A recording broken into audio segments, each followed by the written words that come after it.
जान है please sir. तो इस सेशन को मैं शुरू करता हूं एक बहुत इंपॉर्टेंट एक बात जो हमको समझनी होगी इस सेशन को आगे बढ़ाने से पहले।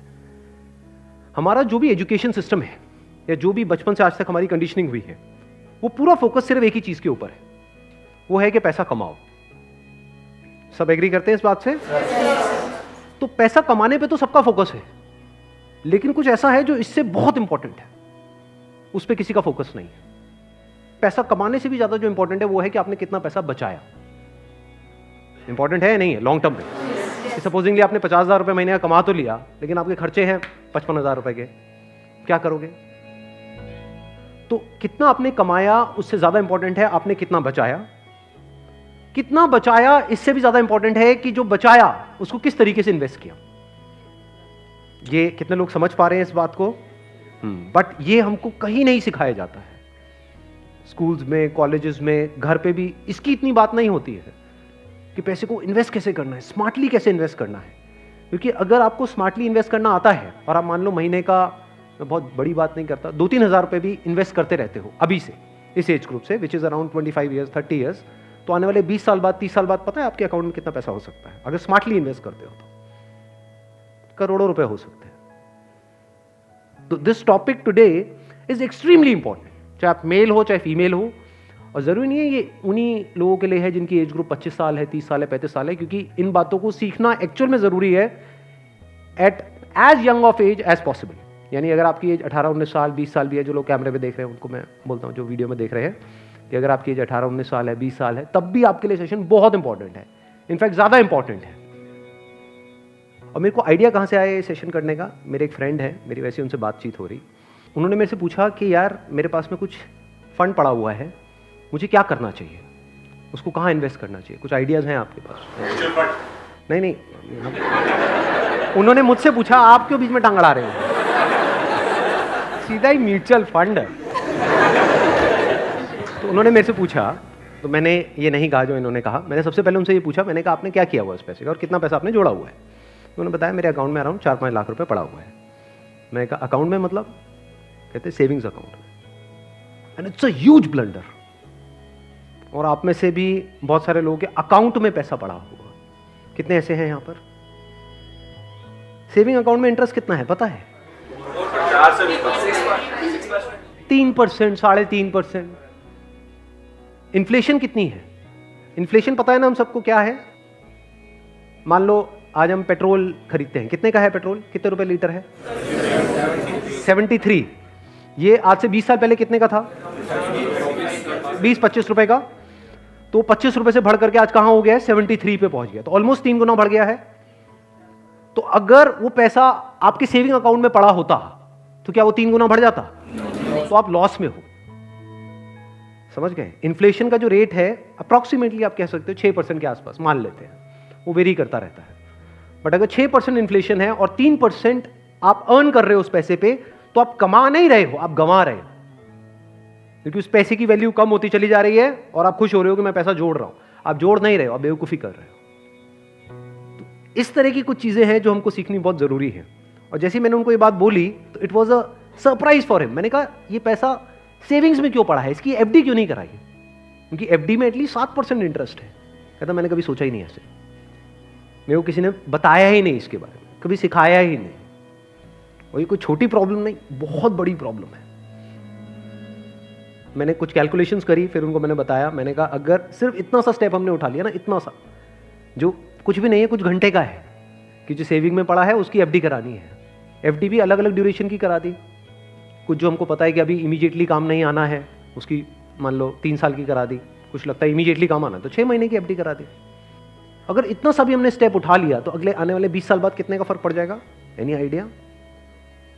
लाखों रुपए का फर्क पड़ेगा, कम से कम 20 लाख रुपए का फर्क पड़ेगा आने वाले 20 से 25 साल में। तो मैंने कहा वो जब 20-25 लाख आएंगे, अब ये करोगे तो हो ही आप, जो मैंने बताया है, तो उसमें से कुछ थोड़ा इधर भी दे देना भाई। आपने कितना पैसा कमाया उससे इंपॉर्टेंट क्या है? कितना बचाया। अब पैसे को बचाते कैसे हैं? पैसे को बचाना मतलब हम क्या समझते हैं? खर्चे कम करो, बस ये तो हमको समझ आता है कि सब्जी वाले से लड़ते रहो, रिक्शे वाला 10 रुपए नहीं भैया 8 रुपए ही दूंगी मैं, तो बचा लो 2 रुपए। इसकी मैं बात नहीं कर रहा हूं, मैं बात कर रहा हूं थोड़ी बड़ी गेम की, जहां पे हम कुछ बेवकूफ़ों वाले स्टेप्स उठाते हैं और अपना करोड़ों का नुकसान कर बैठते हैं। मैं 2-3 रुपए की, 5 रुपए की बात नहीं कर रहा हूं। जो आज देखने में हजारों लग रहे हैं वो आने वाले टाइम की करोड़ों हैं। याद रखना मेरी इस बात को। हजारों लाखों बन जाते हैं कुछ साल बाद और लाखों करोड़ों बन जाते हैं कुछ साल बाद, अगर हमने स्मार्टली इन्वेस्ट किया तो। अब बताता हूं आपको एक बहुत बड़ी गलती जो हम सब कर रहे हैं। आप में से कितनों ने इंश्योरेंस कराई हुई है? कौन सी इंश्योरेंस कराई हुई है? कितनों ने एंडोमेंट वाली कराई हुई है? कितनों को तो, एक मिनट, जिन्होंने इंश्योरेंस कराई हुई है कितनों को पता ही नहीं उन्होंने कौन सी कराई हुई है? करो, हाथ ऊपर करो।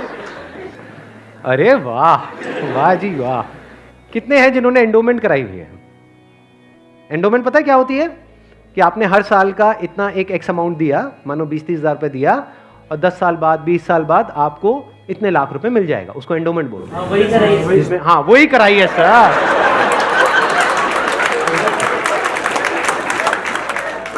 क्या सर एंडोमेंट पेंडोमेंट बोलते हैं? सीधी बात करो ना। इंश्योरेंस का मतलब लोग यही समझते हैं इंडिया में कि हर साल का इतना पैसा जाना है, इतना प्रीमियम जाएगा, 20,000, 30,000, 40,000, और 20 साल बाद आपको इतने लाख रुपए मिल जाएगा। मान लो 20 लाख रुपए मिल जाएगा, जो सुनने में बड़ा अट्रैक्टिव लगता है। बेवकूफों वाला स्टेप है ये। कितनों ने टर्म इंश्योरेंस कराई हुई है? हार्डली 3 या 4 या 5 लोग। कमाल जी कमाल। देख लो कितना बड़ा ब्लंडर है ये अभी आप सपने में भी नहीं सोच सकते। और ये आपको कोई नहीं बताएगा, ना कोई बैंक वाले बताएंगे, ना कोई इंश्योरेंस एजेंट बताएगा, ना आपका कोई दोस्त बताएगा, क्योंकि जब पैसा बीच में आ जाता है तो यारी दोस्ती सिर्फ नाम की होती है। दारू पी रहे हो, ओ तुम मेरा भाई है, मैं तेरे साथ में कभी कुछ गलत नहीं कर सकता, ले तू एंडोमेंट करा, ओ तू मेरे पे छोड़ दे यार। और आपको पता ही नहीं आपका कितना बुरी तरीके से कटा है। तो अब ध्यान से समझना, ये जो टर्म इंश्योरेंस है ये आपको कराने के लिए कोई नहीं बोलेगा। क्यों? क्योंकि इसमें जो इंश्योरेंस एजेंट है उसको पैसा ना के बराबर मिलेगा। जो एंडोमेंट प्लान्स होते हैं, जो यूलिप्स होते हैं, उसमें उनको अच्छा खासा कमीशन मिलता है, कुछ केसेस में 30% तक भी मिलता है। अगर आपने मानो 20,000 की इंश्योरेंस कराई तो 30% कट गया आपका। आपका कट नहीं गया है, पैसा आपका कट गया है। 6,000 रुपए गया। अगर 6,000 रुपए वैसे कहीं पे खो जाते हैं या नहीं मिलते हैं या कोई लेकर के आपसे भाग जाता है, कितने दिन तक टेंशन रहती है? मजे की बात क्या है, आपको पता ही नहीं है कि आपके साथ क्या हुआ है। ये जो टर्म इंश्योरेंस होती है इसमें ना के बराबर कटता है। इसमें बस एक पॉइंट होता है जिसको सुनते ही आप लोगों को झटका लगेगा, जिनका कन्वेंशनल माइंडसेट है। टर्म इंश्योरेंस क्या होती है कि आप इतना पैसा देते रहो, मानो आपने 10 साल दिया, 20 साल दिया, 30 साल दिया, 30 साल बाद आपको 1 रुपए भी वापस नहीं आएगा। ओ सर, ये क्या सर, वापस नहीं आएगा तो फायदा क्या है? इंश्योरेंस किस लिए होती है? किस लिए होती है? कि कल को आपको कुछ हो जाए। ये बेसिक सी बातें बता रहा हूं आपको, ये नहीं पता है लोगों को। अभी देख लो कितनों ने हाथ उठाया था। बेसिक सी बात समझो, इंश्योरेंस का जो मतलब होता है वो होता है कि अगर आपको कुछ हो गया तो आपकी फैमिली को इतना पैसा मिल जाए कि उनको टेंशन ना हो। मान लो आप अर्निंग मेंबर हो फैमिली में, आप महीने का मान लो 30,000 कमा रहे हो, 40,000 कमा रहे हो, तो इंश्योरेंस का मतलब क्या है कि अगर आपको कुछ हो जाए तो आपकी फैमिली को इतना पैसा मिलना चाहिए कि उनके पास 40-50 हज़ार रुपये आता रहे। ये जो पॉलिसीज होती हैं, एंडोमेंट, यूलिप और ये सब जितनी भी होती हैं, इसमें कवर बहुत कम होता है। कवर का मतलब समझते हैं हम? कवर मतलब लाइफ कवर, जितने की कवरेज हुई है। कि अगर आप मानो 50,000 का प्रीमियम दोगे तो आपको कवरेज मिलेगी, अलग अलग प्लान में अलग अलग होती है, मान लो 10 से 20 लाख रुपए की। मान लो अगर आपको 20 लाख रुपए मिल भी गया आपकी फैमिली को आपके जाने के बाद में, अगर आप साल का 50,000 दे रहे हो तो इसका मतलब अच्छा खासा कमा रहे हो, मान लो लाख रुपए महीने का कमा रहे हो, तो क्या उस 20 लाख रुपए में आपकी सारी जो भी फैमिली की प्रॉब्लम्स है वो सारी सॉल्व हो जाएगी? तो करा क्यों रहे हो ऐसी इंश्योरेंस? बस लालच, कितने साल बाद इतना पैसा मिलेगा? 20 लाख को अगर आपकी फैमिली आपके जाने के बाद में बैंक में रखती है, वहां से कितना इंटरेस्ट आएगा? मान लो 7% भी आ जाता है। 7% कितना होता है? 1,40,000, 20 लाख पे महीने का कितना हुआ? 12,000 रुपये महीना। चलो 1 लाख भी हटा देते हैं। अगर आपकी सैलरी 50,000 थी तो क्या 12,000 रुपये महीना बहुत है आपके लिए, आपकी वाइफ के लिए, आपके बच्चों के लिए, आपके मदर फादर के लिए, सबके लिए बहुत है? बिल्कुल। तो फिर ऐसी इंश्योरेंस हम क्यों कराते हैं? क्योंकि हम इन चीजों में कभी दिमाग ही नहीं लगाते हैं। कोई और हमारे लिए दिमाग लगा रहा होता है, कोई एजेंट या फिर बैंक वाले फोर्स कर रहे होते हैं। आजकल ये नया ट्रेंड चल गया है कि आपके बैंक अकाउंट में थोड़ा सा भी पैसा पड़ा होगा तो बैंक से फोन आ जाएगा। हो रहा है ऐसा है? नहीं हो रहा है कि क्यों रखा हुआ है, ये करा लो ना, वो करा लो ना। अब वो क्या करवाने को बोलेंगे आपको, जिसमें आपका फायदा है, जिसमें उनका फायदा है। इस बेसिक सी चीज को समझ लो। तो टर्म इंश्योरेंस के लिए आपको कोई नहीं बोलने वाला। उल्टा अगर आप बोलोगे तो वो लोग मना ही करेंगे, आपको कहेंगे इसमें मिलना तो है नहीं, फायदा क्या है। अब टर्म इंश्योरेंस का फायदा समझो। यहां पे आपने एंडोमेंट में, यूलिप में कितना दिया? 50,000 साल का, और मिला कितना? कवर कितने का है? 20 लाख का मैक्सिमम। कई कई केसेस ऐसे भी हैं जहां पे 50,000 आपने दिया और 10 लाख का कवर है, और 10 लाख रुपए कुछ भी नहीं है अगर कुछ आपको हो जाता है तो। अब वहां पर क्या है? 10,000 रुपए आप देते हो साल का, और कवर कितना है? 1 crore. 1 crore approximately, depends upon the age. But 1 crore का आपको कवर मिला। 10,000 रुपए आपने साल का दिया, 1 करोड़ अगर उन्होंने बैंक में भी रखा तो कितना आया? 7 लाख रुपए साल का आया। महीने का कितना हुआ? अराउंड 60,000। बहुत है। अगर आप 50,000 रुपए कमा रहे हो, बल्कि 10,000 ज्यादा दे दिए। अगर आप मैं वही बोलने ही वाला था कि अगर आप जरूरत से ज्यादा लड़ते हो घर में तो आपके घर वाले खुश होंगे। चलो एक काम तो अच्छा किया जिंदगी में। तो अगर आपका बजट 50,000 का है इंश्योरेंस कराने का, तो 10,000 आपने कराई टर्म इंश्योरेंस, बिना ये सोचे कि मेरे को वापस कितना मिलेगा, क्योंकि वापस मिलने के लिए इंश्योरेंस नहीं है। इंश्योरेंस है लाइफ कवरेज के लिए। टर्म इंश्योरेंस मतलब क्या? कि आप उतना ही पैसा दे रहे हो जितने का आपको लाइफ कवर चाहिए। सिंपल। मान लो आप लाख रुपए महीने का कमा रहे हो, तो आपको कितने की पॉलिसी चाहिए? 2 करोड़। 2 करोड़ की। 2 करोड़ के लिए कितने का प्रीमियम जाएगा साल का? 20,000 रुपए। बस, इससे ऊपर 1 रुपए भी देना इलॉजिकल है। इसको बोलते हैं पैसे को बचाना। और वैसे अगर आपको 2 करोड़ की कवर चाहिए एंडोमेंट पॉलिसी में, तो कितने का प्रीमियम देना पड़ेगा साल का? 10 से 20 लाख रुपए साल का आपको प्रीमियम देना पड़ेगा। मतलब जितना कमा रहे हो उससे ज्यादा देना पड़ेगा। समझ गए क्या हो रहा है? जो कमा रहे हो वो सारा इंश्योरेंस में ही जाएगा, तब जाकर के एक ढंग का कवर मिलेगा आपको। जब मैंने भी अपने घर में बात करी टर्म इंश्योरेंस कराने की अपनी, तो उन्होंने सबसे पहली चीज यही पूछी, मेरे जो फादर है, कि ठीक है ये तो समझ आता है कि इतना पैसा जा रहा है, 20 साल बाद कितना मिलेगा? मैं कुछ नहीं मिलेगा। मैं कहा हाँ अगर कुछ हो गया तो मिलेगा। कहता अरे नहीं नहीं बेटा ये क्या बात कर। मैं कहा इसीलिए होती है इंश्योरेंस पॉलिसी, मिलेगा। इस तरह से आप ज्यादा से ज्यादा कवर ले सकते हैं। Health insurance sir? Health insurance is must. आज के टाइम में बहुत जरूरी है। नहीं तो होगा क्या? आपने पैसा बचाया, मान लो बहुत एफर्ट किया, बहुत मेहनत करी, पता नहीं क्या क्या करा, और एक एक्स अमाउंट आपने बचा भी लिया। 10 साल 20 साल काम करके मान लो 10-20 लाख रुपए आपने बचा लिया, किसी तरीके से सेव कर लिया, और अगर कोई बीमारी हो गई तो कितनी देर लगेगी उस पैसे को खत्म होने में? हफ्ता, 10 दिन, 15 दिन। कितने लोग प्रैक्टिकली मेरी इस बात से रिलेट कर पा रहे हैं? सब कर पा रहे हैं। और कितनों ने हेल्थ इंश्योरेंस कराई हुई है? रिलेट सारे कर पा रहे हैं, लेकिन हार्डली आधे लोग ऐसे हैं जिन्होंने एक्चुअल में अपनी हेल्थ इंश्योरेंस कराई हुई है। और हेल्थ इंश्योरेंस भी मुझे लग रहा है ज्यादातर ने तो नाम के लिए करा रखी होगी। कितना कवर है? क्योंकि अगर आप कवर ज्यादा भी लेते हो तो प्रीमियम आपको बहुत ज्यादा नहीं देना पड़ता है, मार्जिनली एक्स्ट्रा होता है। उसमें आपकी पूरी फैमिली कवर हो जाती है। मतलब आप, आपकी वाइफ, आपके बच्चे सारे कवर हो जाते हैं। इसको आप हेल्थ इंश्योरेंस कहो, मेडिकल इंश्योरेंस कहो, मस्ट है ये होनी ही चाहिए। ज्यादातर ऐसे केसेस में क्या होता है, जिन्होंने कोई हेल्थ इंश्योरेंस अपनी नहीं कराई होती है, क्योंकि अब छोड़ तो सकते नहीं उस पर्सन को जो हमारे साथ में है, या खुद अगर कुछ हो गया तो अब अपने आप को ये तो नहीं कह सकते कि हाँ मरते हैं। तो ऐसे में क्या होता है, एक तो सेविंग्स आपकी खत्म होती है बड़ी तेजी से, दूसरा क्या खत्म होता है, और क्या होता है?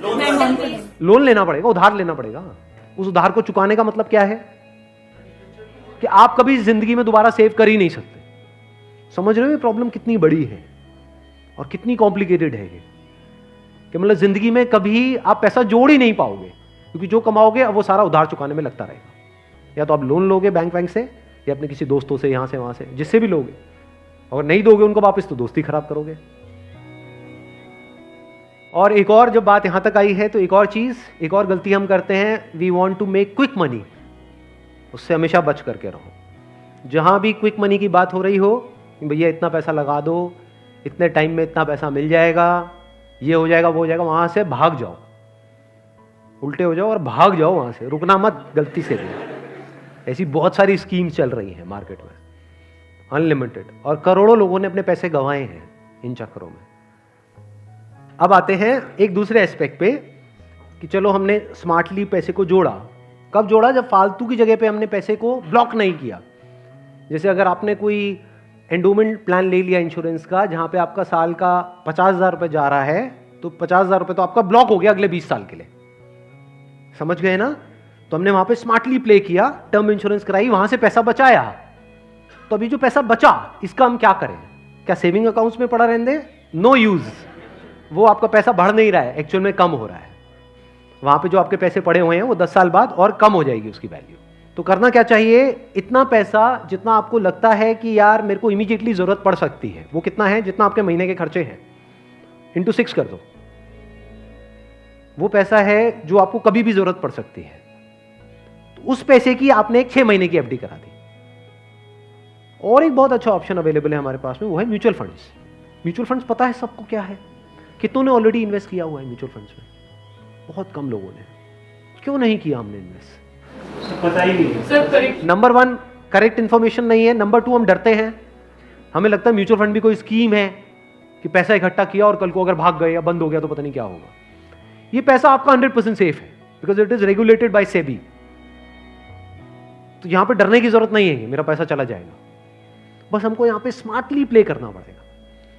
सो what we need to do is, एक तो आपने अपने 6 महीने का जो अपना कॉर्पस है उसको अलग कर दिया, यानी जो पैसा आपको चाहिएगा उसकी आपने एफडी करा दी, इंश्योरेंस वगैरह को प्लान कर लिया अच्छे से।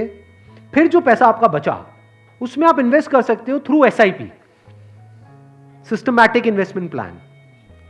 It is an excellent option.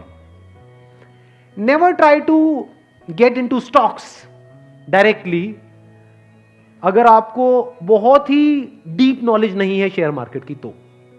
हाँ, you are qualified in that और आपका काम ही वही है, तब तो ठीक है। बट किसी की सलाह सुनी कि यार, या कोई कहानियां सुनी कि ये शेयर पहले इतने का था अब इतने का हो गया, सुनी होंगी ऐसी कहानियां। Never invest in stocks directly, क्योंकि कुछ नहीं पता कि वो कंपनी का क्या होने वाला है। हो सकता है आपका 100 रुपये आपने पूरा जो भी आपने जोड़ा या 1 लाख रुपए आपने जोड़ा और किसी के एडवाइस पे आपने उठा करके लगा दिया, वो 1 लाख रुपए 10,000 भी रह सकता है कुछ टाइम के अंदर अंदर, पता भी नहीं लगेगा। कहते हैं ना, never put all your eggs in the same basket, in one basket. तो अब करें क्या? क्योंकि अब प्रॉब्लम क्या है, इन्फ्लेशन अगर है 6% का और एफडी में आपको मिल रहा है 7%, तो अल्टीमेटली आप कितना कमा रहे हो? 1%। 1% से क्या होगा? करोड़पति बन जाओगे? इम्पॉसिबल। तो आप क्या कर सकते हो, अपना आधा पैसा सेफ जगह पर रखो। सेफ जगह क्या है? एफडी हो गया। एफडी में भी एक और चीज है जो बहुत लोगों को नहीं पता है। वो क्या है कि ऐसे, एक तो है बैंक में आप एफडी कराते हो, एक है कुछ कंपनीज है जो क्रिसिल से या इकरा से, ऐसे ये कुछ ऑर्गेनाइजेशंस हैं, वहां से AAA रेटेड है। AAA रेटेड का मतलब होता है highly secure, as secure as a bank. वहां पर अगर आप एफडी कराते हो तो आपको 9% तक का इंटरेस्ट मिल जाता है। ये जो सुनने में लगता है ना 7% और 9%, ये अभी छोटा लगता है, लेकिन आने वाले 20 साल बाद इसकी कितनी बड़ी अमाउंट होती है अगर आप कंपाउंडिंग को बीच में ले आओ, that you can't even think in the wildest of your dreams. Compounding कितने लोगों को पता है? बहुत कम को। देखो, कंपाउंडिंग मतलब होता है जो हमको इंटरेस्ट मिलता है हमारे पैसे पे, जहां भी हम इन्वेस्ट करते हैं उस इंटरेस्ट पे भी तो इंटरेस्ट मिलता है ना। मान लो आपने 100 रुपए इन्वेस्ट किया, 1 साल बाद 20% की रिटर्न आई, तो अगले साल 120 पे 20% मिलेगा। कितना हो गया? 144। उसके अगले साल 144 पे 20% मिलेगा, 100 पे नहीं मिलेगा। और जब इसको आप इस तरीके से देखते चले जाओगे तो ये फिगर देखने में छोटी लगेगी, शुरू छोटे से होएगी, शुरू होएगी 2-3 हजार 5 हजार से, ये करोड़ों में पहुंचने में देर नहीं लगेगी।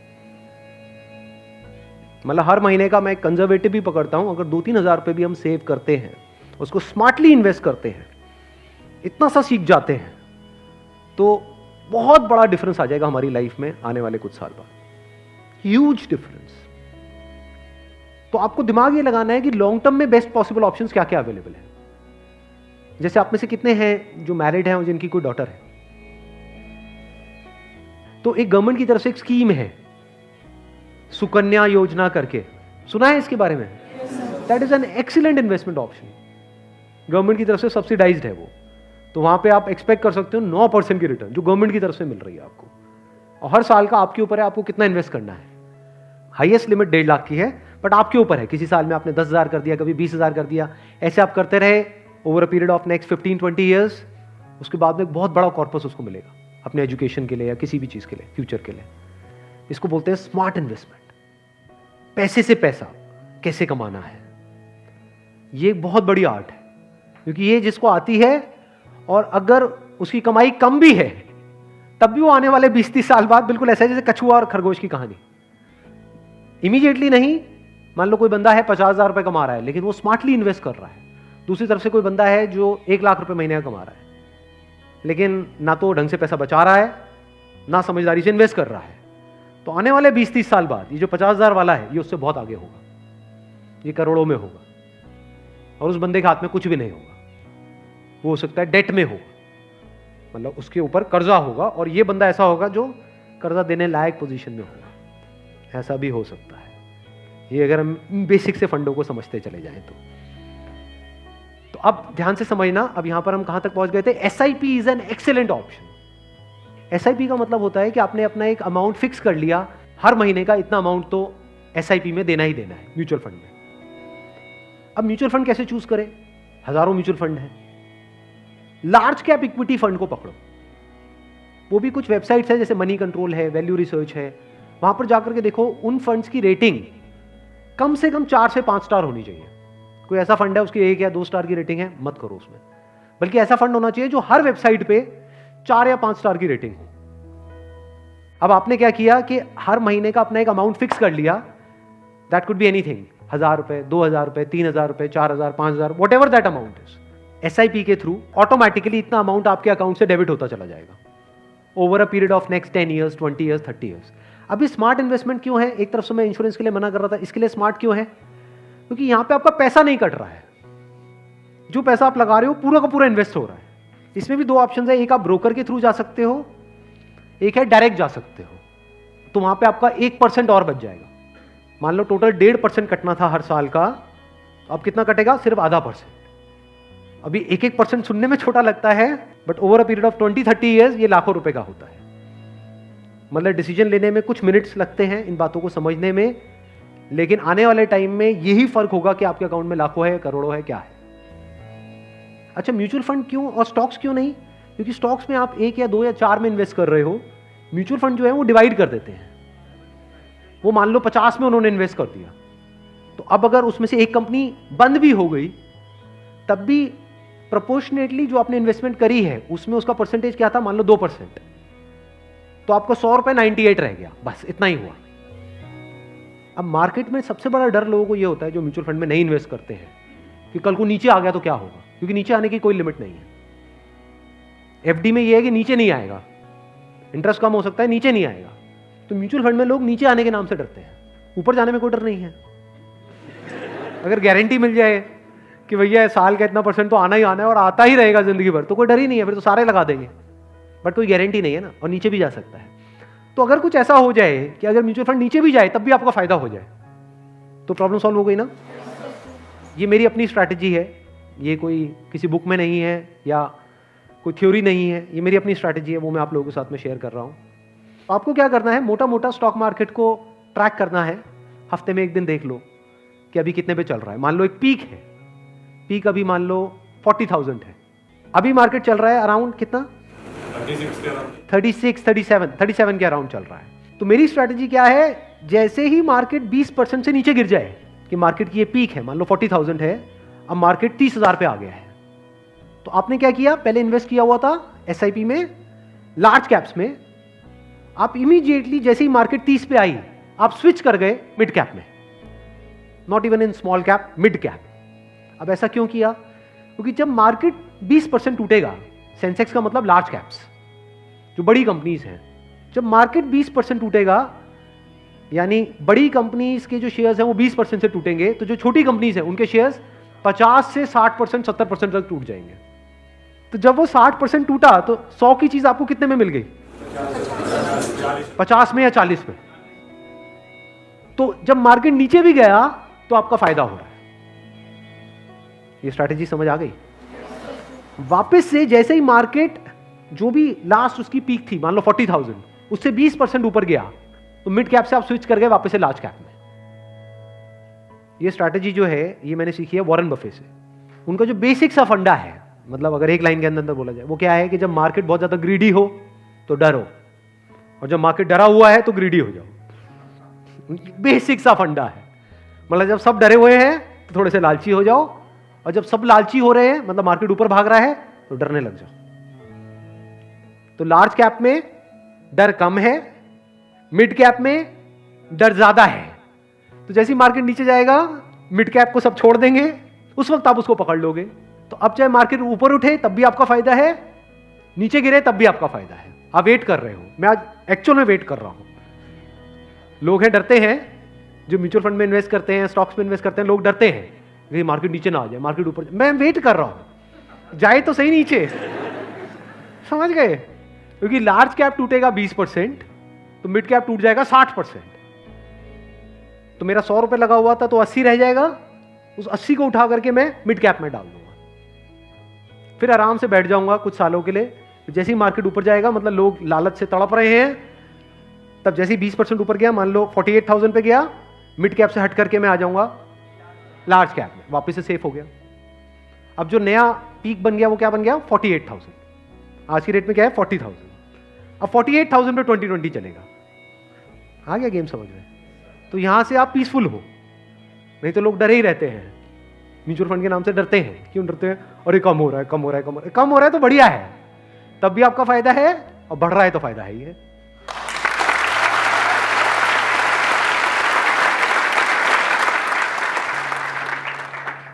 समझ गए? ये बेसिक सा फंडा है, हमेशा याद रखना। मतलब मासिस की जो साइकी है उससे आप कुछ अलग करोगे तभी आपके साथ कुछ अलग होगा, नहीं तो पूरी मार्केट रो रही होगी, आप भी बैठ करके रो रहे होंगे। अरे टूट गया, टूट गया, टूट गया, टूट गया, अरे गिर गया, गिर गया, गिर गया, गिर गया, मैं बर्बाद हो गया, मैं बर्बाद।